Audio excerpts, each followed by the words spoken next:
వికర్ణుడు ధృతరాష్ట్రుని గాంధారుల కుమారుడు, దుర్యోధనుని సోదరుడు. మహాభారతంలో అతను అత్యంత నిజాయితీగా, ధర్మబద్ధంగా నిలిచిన కౌరవుడిగా ప్రసిద్ధుడు. వికర్ణుడు చిన్ననాటి నుంచే యోధుడిగా ప్రబలంగా ఎదిగాడు.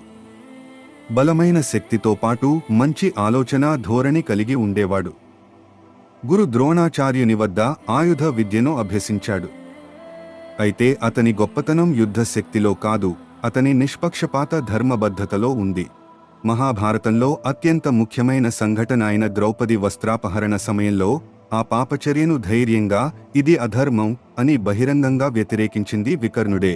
ఆ సమయంలో శత్రువులకే కాదు, సొంత సోదరుడైన దుర్యోధనునికి ఎదురు చెప్పాడు. అతని మాటలతో పాండవ పక్షాన ఉన్నవారు ఆశ్చర్యపోయారు. అయినా దుర్యోధనుని పక్షాన ఉండే నిబంధన, తన కుటుంబ విశ్వాసం వల్ల ధర్మాన్ని గౌరవించిన కురుక్షేత్ర యుద్ధంలో కౌరవ పక్షానే నిలిచాడు. కురుక్షేత్ర యుద్ధంలో భీమసేనుడితో అతని ఘోరమైన యుద్ధం జరిగింది. చివరికి భీముడి చేతుల్లో వికర్ణుడు వీరమరణం పొందాడు.